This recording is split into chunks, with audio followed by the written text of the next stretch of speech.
This is Optimal Health Daily, episode 1164. Sugar, by Becca Shern of minimalwellness.com, and I'm Dr. Neil, your host and narrator. Happy Sunday and happy 1st of November, and welcome back to Optimal Health Daily, or OHD, where I read to you from some of the most popular health and fitness blogs online, and always with a bit of my commentary at the end. Well, it is November now. You know what that means. I am a huge fan of the holiday season, and to me, November 1st signifies the official launch of the season. But you know what? It's a catch-22, because this time of year also means that there are more highly processed, sugary foods around. It's just natural this time of year. Now, today's blog isn't meant to scare you or dim your holiday spirit in any way, but rather may help us think twice before reaching for that extra helping of leftover Halloween candy. Oh, and don't forget, before we get to today's post, we give away books to random people on our weekly newsletter mailing list every month. Come by oldpodcast.com to join. All right, with that, let's get right to it and start optimizing your life. Sugar, by Becca Shern of minimalwellness.com. The modern food system, and therefore modern eaters, have a dysfunctional and unhealthy relationship with sugar. It's one of the most addictive substances, up to 8 times more addictive than cocaine, that humans regularly consume, and added sugar is in nearly every processed food product made. High sugar intake is linked to obesity, metabolic syndrome, type 2 diabetes, high cholesterol, heart disease, fatty liver disease, cancer, dental caries, systemic inflammation, and many other disease states. When we consume too much sugar too frequently, it causes our brain to release an overabundance of dopamine into the reward system. Continued increases in frequency and intensity of reward center stimulation lead to addictive behaviors. We want the pleasurable feeling from elevated dopamine to continue, so we seek out more and more sugar. The addictive qualities of sugar don't affect everyone equally. For those with a tendency towards addiction, it's particularly powerful. Everyone knows that cigarettes, alcohol, and illicit drugs can be addictive, but few people realize that the high amounts of sugar many of us consume on a daily basis can be even more harmful. Consider the following signs of sugar addiction: uncontrollable sugar cravings, binges, withdrawal, constantly feeling hungry, irritability, and low energy. How many of those signs have you experienced? What is perhaps most frightening, especially from a public health perspective, is how hooked our children are on sugar. No sane person would give a child a cigarette, yet we think it's fine to give them a soda or a popsicle, cereal, or these quote-unquote fruit snacks. In isolation, a can of soda or even a cigarette won't do much damage. What matters is the dose, and we are dosing ourselves all day, every day with sugar. In addition to the effects of sugar on the brain, sugar has wide-reaching effects on the rest of the body. When we consume sugar, it is quickly absorbed into our bloodstream as blood glucose. In response to increasing blood glucose levels, your pancreas releases a hormone called insulin. Insulin has many roles in the body, but the primary one is to signal glucose uptake by the cells for energy production or as storage for fat. When large amounts of sugar are consumed, our blood glucose rises rapidly, triggering a large release of insulin, which works to bring our blood glucose levels back down, in part by triggering fat production. The large increase in blood sugar is a signal to your body that you consume too much energy and therefore need to store that energy as fat. As insulin works to bring our blood glucose down, blood glucose levels frequently dip to lower than normal, leaving us feeling lethargic and craving another sugar kick. Do we really consume that much sugar though? Absolutely.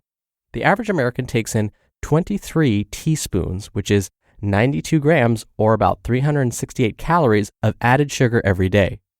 The 2015 Dietary Guidelines for Americans finally gives a specific recommendation for added sugar. The U.S. government now recommends that the calories from added sugar not exceed 10% of total daily calories. So for a 2,000 calorie diet, that's 200 calories or about 50 grams of added sugar, or about half of our current intake. However, many health practitioners and the American Heart Association recommend substantially lowering sugar intakes than those of the dietary guidelines. The American Heart Association recommends that the daily added sugar limit should be no more than half a person's discretionary calorie intake, which means about 100 calories per day for women and 150 calories per day for men, or about 25 grams and 40 grams respectively. Although I don't track my sugar intake, nor do I count calories or macronutrients, I do pay very close attention to limiting the amount of added sugar in my diet. A mental tally of my average day puts me between 20 and 30 grams, and that's with a lot of effort and consciousness to limit sugar. Well, why are the government's recommendations so much higher than those by the American Heart Association? Lobbying by the food industry. Why does our food supply have so much dang sugar? Thank the food industry again. In the last 50 years, we moved away from in-home preparation of meals and towards a reliance on industrially processed foods for meals, snacks, and beverages. Mass production and processing of food generally works best, and food companies profit most, when they utilize economies of scale. Unlike our agricultural history of the past, most of our farms now produce a small number of commodities: corn, soy, and wheat. The production of these three crops, and a small handful of others, are heavily subsidized by the U.S. government, where they get about $20 billion annually, leading to artificially cheap corn, soy, and wheat. The food companies use these cheap and abundant crops as either animal feed for meat or dairy production, or they turn them into the vast majority of shelf-stable foods and beverages in our grocery stores. We are bombarded with soda, candy, granola bars, cereal, bread, and crackers, all foods that contain added sugar, in part because there's enormous financial incentives to do so. They're exceptionally cheap to produce. Also, because we're biologically programmed to like sweetness, and because sugar is addictive, by lacing every processed food product with sugar, these companies help ensure you will continue buying more and more of their products. What we are left with is a food supply that makes the junk cheap while making nutritious foods, think fresh organic produce, pasture-raised animals, wild fish, legumes, and beans, seem expensive in comparison. One of the ways I found minimalism is helpful is that it cultivates a skepticism of marketing and social norms, and it encourages exploration of our personal motivations for consumption. Where food is concerned, understanding corporate control of the food system and a little human biology, psychology, and sociology make it easier to consciously begin making alternative choices. I'm sure that an iced blended coffee drink tastes delicious on a hot summer day. It should for the 50 plus grams of sugar and copious amounts of caffeine it contains. But I find the marketing and social pressure to consume quote-unquote foods that are clearly engineered to turn me into a sugar-hooked customer rather than a healthy, autonomous person distasteful. You just listened to the post titled Sugar by Becca Shern of minimalwellness.com. In his book, The Omnivore's Dilemma, author Michael Pollan makes a very strong case that what we are made of is mostly corn at this point. He would agree with Becca's perspective that because the government is paying farmers or subsidizing them to produce corn, it's basically a really cheap food. And so as a result, it's being used for a number of different things, like feeding animals, as she mentioned, as well as producing, believe it or not, ethanol as a fuel source, and high fructose corn syrup, which of course is an added sugar that's used to help stabilize and sweeten many of the products that we purchase.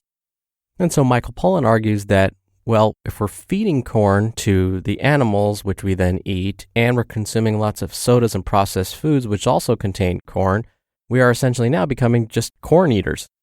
It is unfortunate because this problem is more widespread than you might think. Why do large soda companies offer scholarships to high school students? Why do large fast food companies do the same? If these topics really interest you, if you want to know more about this, I highly recommend Michael Pollan's The Omnivore's Dilemma and also Food Politics by Marion Nestle. Both of those books go into way more detail about this stuff. I promise you'll find them eye-opening. But there's something else that was really key that Becca mentioned. We're not talking about necessarily total sugars in the diet. What often happens is people will start getting scared when they hear or read articles like this. They'll say, well, I should avoid sugar. I need to cut fruit out of my diet. Not necessarily. What we're finding is added sugars. That seems to be the problem. The natural sugars we find in whole foods like fruit or in dairy products. Remember, dairy products have lactose, which is a natural sugar. Those aren't the big deal. That's not the problem. The problem is when we add extra sugar on top, like high fructose corn syrup, or some of those other fancy names that you'll see on the label. If it ends in an OSE, it's a type of sugar. Sucrose, maltose, dextrose, you get the idea. And so, as Becca mentioned, she doesn't really count how many added sugars she gets each day. She doesn't even count calories. I'm kind of the same way. But here's a trick. One of the easiest things you can do is, before you purchase something, look at the label. If you see a lot of ingredients, first of all, that's probably a sign it's got a bunch of preservatives and additives, probably added sugar, that you probably don't need. The next thing is to look carefully and see how many words end in OSE. If there's a lot of them, that product probably has a lot of added sugar. All right, really quickly, if you're on Instagram, come follow us at Old Podcast. We do book giveaways there. We share pictures showing where you're listening from. We post quotes from the contributing authors and lots more. Again, you can follow us at oldpodcast.com. Thank you as always for listening. I'll be back here tomorrow where your optimal life awaits.